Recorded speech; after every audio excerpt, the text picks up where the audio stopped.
متی کی انجیل میں لکھا ہے، دوسرے دن جو تیاری کے بعد کا دن تھا، سردار کاہنوں اور فریسیوں نے پیلاطس کے پاس جمع ہو کر کہا، خداوند، ہمیں یاد ہے کہ اس دھوکے باز نے جیتے جی کہا تھا، میں 3 دن کے بعد جی اٹھوں گا۔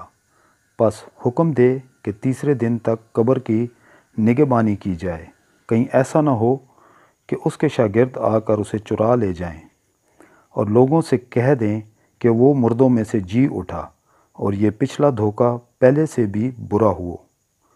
پیلاطس نے ان سے کہا، تمہارے پاس پہرے والے ہیں، جو جہاں تک تم سے ہو سکے اس کی نگہبانی کرو۔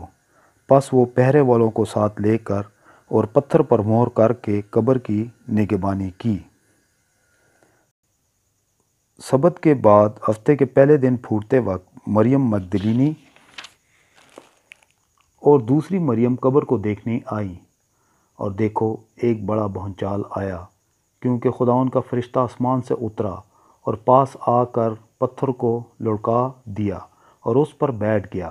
اس کی صورت بجلی کی مانند تھی اور اس کی پوشاک برف کی مانند سفید تھی، اور اس کے ڈر سے نگہبان کانپ اٹھے اور مردہ سے ہو گئے۔ فرشتہ نے عورتوں سے کہا، تم نہ ڈرو، کیونکہ میں جانتا ہوں کہ تم یسوع کو ڈھونڈتی ہو، جو مصلوب ہوا تھا۔ وہ یہاں نہیں ہے، کیونکہ اپنے کہنے کے مطابق جی اٹھا ہے۔ آؤ یہ جگہ دیکھو جہاں خداوند پڑا تھا، اور جلد جا کر اس کے شاگردوں سے کہو کہ وہ مردوں میں سے جی اٹھا ہے، اور دیکھو وہ تم سے پہلے گلیل کو جاتا ہے، وہاں تم اسے دیکھو گے۔ دیکھو میں نے تم سے کہہ دیا ہے۔ اور وہ خوف اور بڑی خوشی کے ساتھ قبر سے جلدی روانہ ہو کر اس کے شاگردوں کو خبر دینے دوڑی۔ اور دیکھو یسوع ان سے ملا اور اس نے کہا، سلام۔ انہوں نے پاس آ کر اس کے قدم پکڑے اور سجدہ کیا۔ اس پر یسوع نے ان سے کہا، ڈرو نہیں، جاؤ میرے بھائیوں سے کہو کہ گلیل کو چلے جائیں، وہاں مجھے دیکھیں گے۔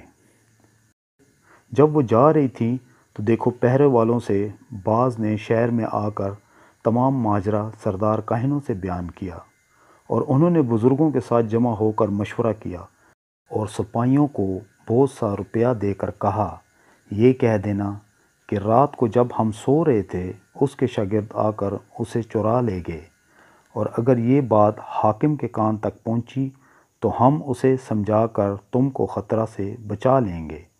پس انہوں نے روپیہ لے کر جیسا سکھایا گیا تھا ویسا ہی کیا، اور یہ بات آج تک یہودیوں میں مشہور ہے۔ عزیزو، یہ خداوند کی قبر آج بھی خالی ہے، اور ہم ایمان رکھتے ہیں کہ خداوند تیسرے دن مردوں میں سے جی اٹھے تھے۔ آمین۔